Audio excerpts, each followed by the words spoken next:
Audio-Technica, a leading producer of turntables, phonograph cartridges, microphones, and headphones, all of decent quality.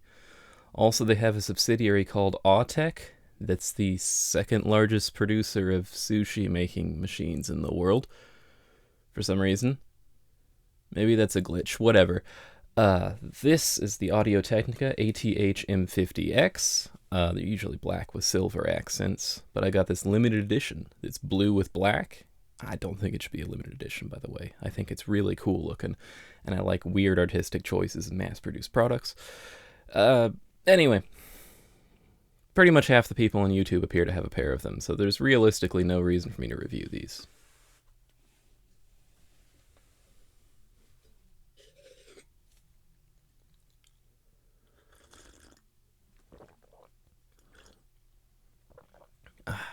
Actually turned out really good this time, in spite of the Starbucks beans. Wait, are you still here? You want to know more? Okay, let's do this. Let's see. Tuning. Usually, when headphone manufacturers throw around the word monitor, or especially reference, it's basically nonsense. It might be excellent headphones, but they're usually not exceptionally useful in those applications. Such applications require decent balance between bass and treble, as well as the capability to recreate very high and very low frequencies, with precise detail through the whole range. I'm a mechanic, not a recording engineer, by the way. This is all supposition and philosophy. But monitor headphones, you want to be able to properly hear what's going on in the mix, and reference headphones, you want there to be, like, no influence from the headphones in the music whatsoever, like, as hi-fi as possible. The ATH-M50X is intended to be a monitor, and yeah, I'd say it earns that. The treble is a tiny bit de-emphasized, but still fairly present and detailed. I mean, not as much as, like, Grado Labs things or the Koss KSC75, but I mean, those can get abrasive. You know, this has still got pretty good levels of detail without being overboard. The bass is nice and thick without being overwhelming. The sub bass is really nice as well. Definitely not suffering at the low end. The mid-range, people tend to like a V shape most of the time, and this does yield to that trend a bit. Like in the lower middle of the mid-range, it's just recessed a little bit, just enough that awkward bits don't stick out, but not so much as to severely impact how natural most of the band sounds.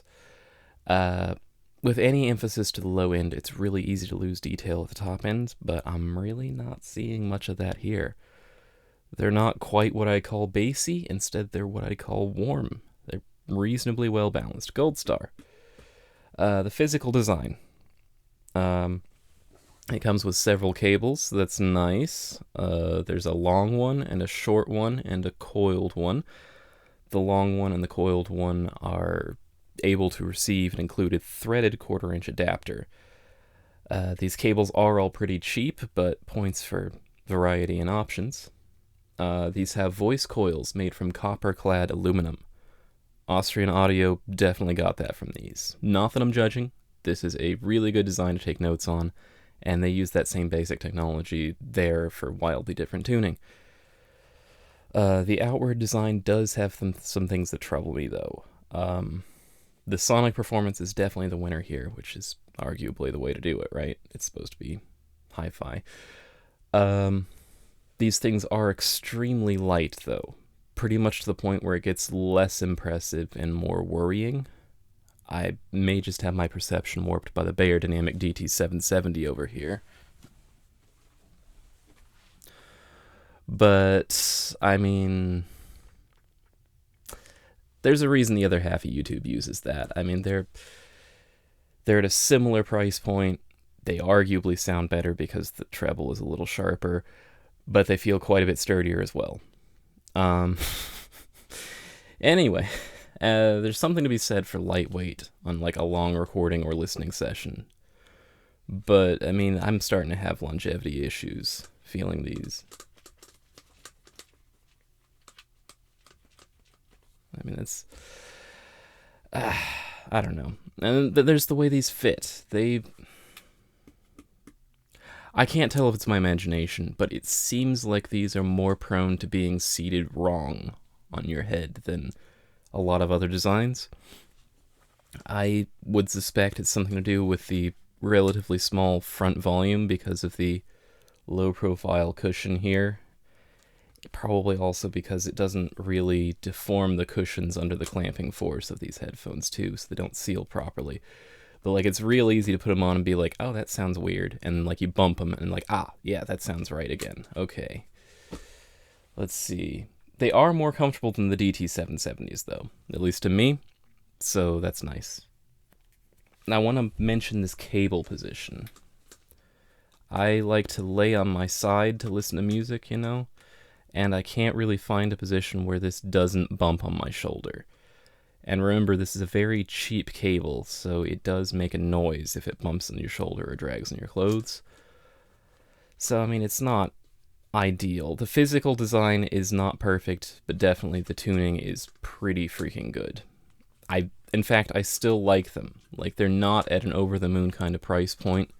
They sound really good, especially if you think the DT-770s are a little vicious at the top end. That is a common complaint. That's why people choose between these two. But these are like the kind of thing you can expect to find in an in-person store, you know? They might even have demo units for you to try it out. They might even be on sale. They're like a regular product or something, not some rare and delicate exotic creature, and that has a lot of appeal to it. Like, if I was recording at a desk at a hotel out of town, and I was recording with these as monitors and they broke, I'd be like, oh, okay, well, let's go to Walmart and see if we can find new ones, because Walmart does carry Audio-Technica stuff. They don't need my recommendation. Let's be real here, they already have wide-scale adoption. They don't need me. But if they did need my recommendation, they'd have it. Thank you for watching. I hope you have a wonderful evening.